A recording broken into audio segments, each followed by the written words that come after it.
Allora, queste interviste mi riconciliano col mestiere, guardate che bellezza alle mie spalle, insomma voglio dire veramente un gruppo storico fantastico, però ci dobbiamo far raccontare qualcosa da Mariella e allora insomma ci racconti un attimo cosa stanno vedendo i nostri amici da casa. Allora, oggi il gruppo storico indossa vestiti del 1800, siamo felicissimi di essere qui per questa occasione e abbiamo abiti come gruppo che vanno dal 1200 fino al 1920 compreso. Oggi per questa occasione particolare ci è sembrato carino indossare abiti da ballo o da passeggio relativi all'anno 1800.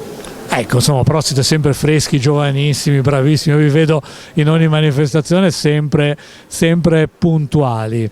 Cosa vuol dire al giorno d'oggi, oggi insomma siamo anche un po' frenetici, però avere un gruppo storico, portarlo avanti, è cultura?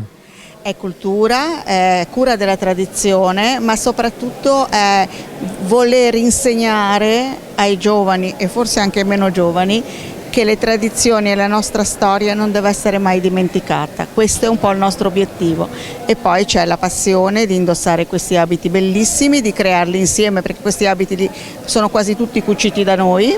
Ecco, no, volevo sapere ancora questo, perché io proprio ho fatto la domanda proprio dalla bocca, no? Cioè bellissimi, voi vi mettete lì e preparate anche i vestiti.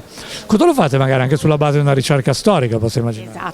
Esatto, io faccio un po', come posso dire, la cattiva del gruppo perché studio il più possibile la coerenza degli abiti, delle stoffe e quant'altro e poi tutte le mie sartine sono sotto i miei ordini e cuciono. Ah, hai capito, va bene. Oggi quindi insomma siete qui a rappresentare in questa bellissima manifestazione. Non può che essere i complimenti, era il modo migliore per concludere queste interviste, davvero complimenti, lo vedete. Siete bellissimi, fatevi un applauso, insomma siete davvero, complimenti davvero. Grazie.